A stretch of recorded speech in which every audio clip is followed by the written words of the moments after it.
높은 깃은 자기 백성이라. 야곱은 그가 택하신 기업이로다.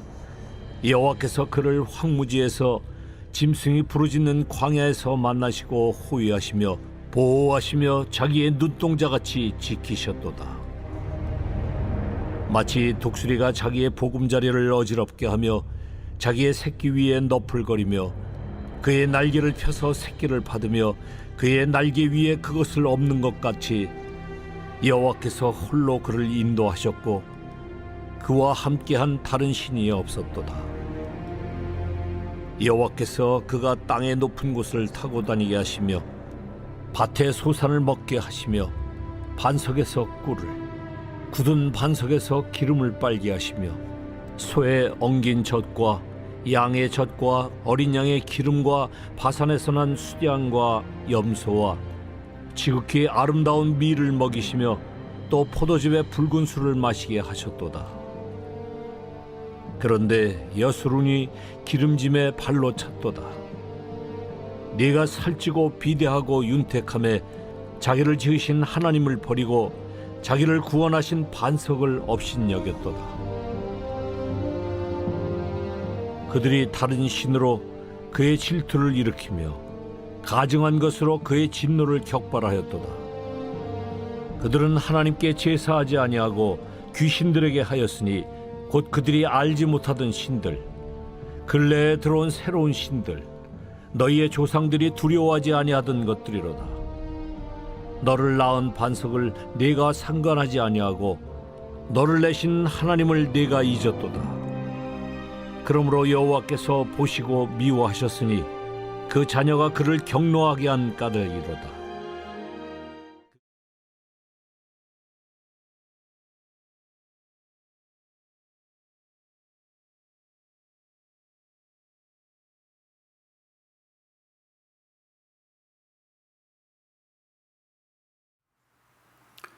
이 시간 우리에게 주시는 하나님의 말씀은 신명기 32장 9절에서 19절입니다. 말씀의 제목은 사랑입니다. 이스라엘 민족같이 특별한 민족이 있을까요? 10가지 재앙을 통해 애굽에서 나오게 되었고 홍해가 갈라지는 엄청난 기적을 경험했고 그들이 거주하는 주변에 하늘에서 눈처럼 내리는 만나를 먹었으며 구름 기둥으로 불 기둥으로 더위를 피하게 해주시고 추위를 막아주는 그런 특별한 사랑, 특별한 인도하심, 특별한 보호를 받는 백성이었습니다.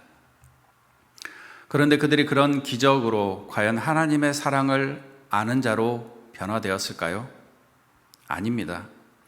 그들은 기적을 통해서 하나님을 찬양하긴 했지만 배가 고프면, 목이 마르면 하나님을 원망했습니다.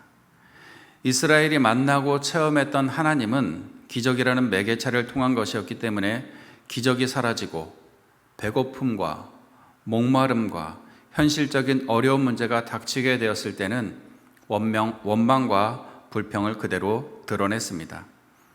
이런 이스라엘 백성을 끝까지 인도하십니다.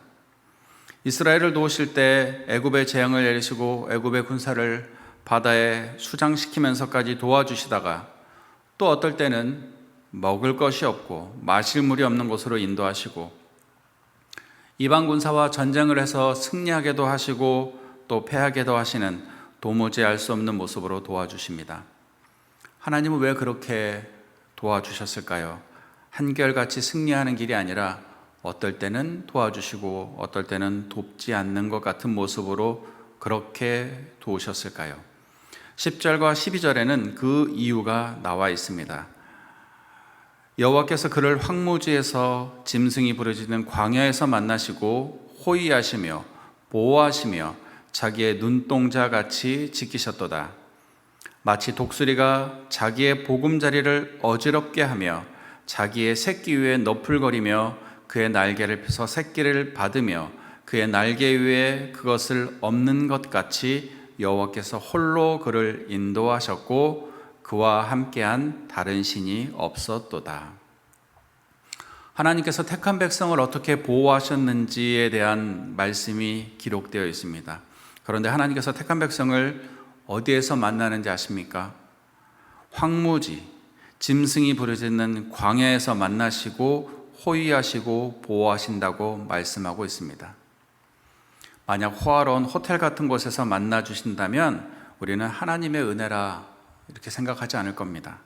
그리고 그것에는 호의받으며 보호할 필요도 없습니다. 이미 모든 것이 안전하기 때문입니다. 하지만 거칠고 척박하고 살기 힘들고 먹을 것이 없고 마실 물이 없는 황무지에서는 하나님의 호의하심과 보호하심이 눈동자같이 지키심이 절실하게 필요합니다. 이스라엘을 거칠고 척박하고 살기 힘들고 먹을 것이 없고 물이 부족한 곳으로 인도하신 이유는 바로 이곳에서 내가 너희를 지키고 보호하며 먹이는 분이라는 것을, 그런 하나님이라는 것을 알게 하고 너희는 그런 특별한 사랑을 받는 백성이라는 것을 깨닫게 하기 위함이었습니다. 11절 말씀을 보면 하나님의 사랑을 독수리가 보금자리를 흔들어 놓고 파닥거리며 떨어지는 새끼를 향해 날아와서 날개를 펼쳐서 다시 받아 올리는 것으로 표현하고 있습니다. 어미 독수리가 보금자리를 흔듭니다.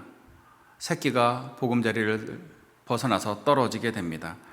새끼새는 살겠다고 날개를 퍼드덕거리지만 아직 날지 못하기에 그대로 추락합니다.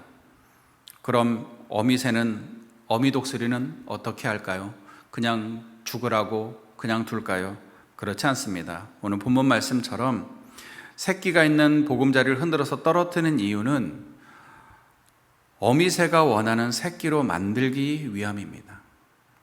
평생 그 새끼에게 먹이를 물어다 주는 그런 어머니의 사랑이 아니라, 어미새의 사랑이 아니라 자기의 새끼가 하늘을 날며 자신의 먹이를 직접 구할 수 있는 창공의 제왕이 되기를 원하여서 그를 보금자리에 있는 새끼 위에 날개를 푸드덕거려서 자기 새끼를 밑으로 떨어지게 한다는 것입니다.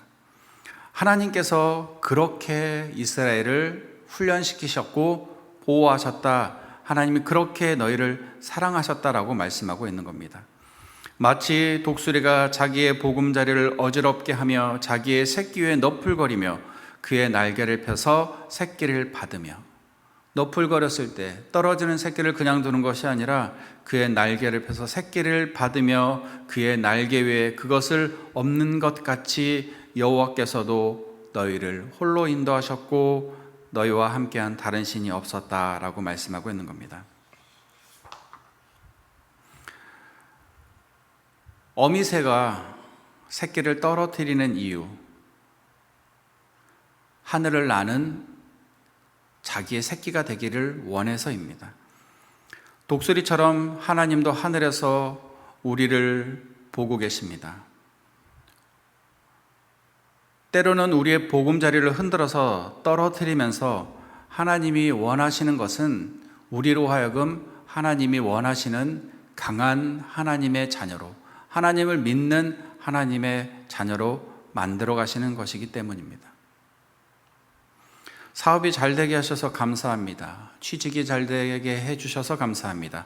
입학을 하게 해주셔서 감사합니다. 건강을 회복시키니 감사합니다. 큰 집으로 이사가게 하신 것도 감사하고 사업이 잘 되는 것도 감사하고, 교회 드리는 감사헌금의 내용들의 주된 내용들입니다. 모두 다 받았다는 것에 대한 감사입니다. 받은 것을 은혜로 알고 사랑으로 알고 있습니다. 물론 맞습니다. 그런데 취직시켜준 것이 은혜라면 취직이 안 되었을 때는 어떻게 되는 것입니까? 건강하게 해주신 것이 하나님의 은혜라면 건강하지 못하고 병에 걸렸을 때는 어떻게 되는 것입니까? 예수 믿고 순탄하게 일이 잘 풀려갈 때 하나님의 은혜라면 사업이 힘들고 어려워지고 생각지도 못한 어려운 일을 만났을 때는 어떻게 되는 것입니까? 그때도 하나님의 은혜와 사랑이 유지될까요? 오늘 본문에서 알 수 있듯이 사랑은 받아서 기분 좋은 사랑이 아니라 하나님은 독수리이고 우리는 그의 새끼라는 관계에서 오는 사랑입니다. 독수리 새끼에게 아무것도 하지 않아도 하늘을 날면서 새끼를 바라보고 있는 것만으로도 이미 사랑입니다. 보금자리를 흔들어서 새끼를 떨어뜨리는 것 또한 어미새의 사랑입니다. 이 사랑이 우리의 마음속에도 느껴지기를 바랍니다. 이스라엘 백성에게 하나님이 하셨던 그 모든 훈련, 연단은 어미새가 새끼 독수리를 떨어뜨리는 것과 같았다라고 말씀하고 있는 겁니다. 우리가 만나는 힘든 일, 어려운 일, 그 광야 같은 세상에서도 우리를 호위하시고 지키시고 눈동자같이 보호하시는 하나님의 사랑을 우리는 기억해야 하며 느껴야 하며, 그리고 그런 하나님 앞에 감사하는 삶이 되어야 할 줄로 믿습니다. 오늘 하루도 내가 만나는 그 어떤 일을 겪을지라도 하나님이 나를 강하게 하시기 위한 과정이라는 것을 기억하시고 하나님 앞에 감사하는 하루가 되시기를 주님의 이름으로 부탁드리겠습니다.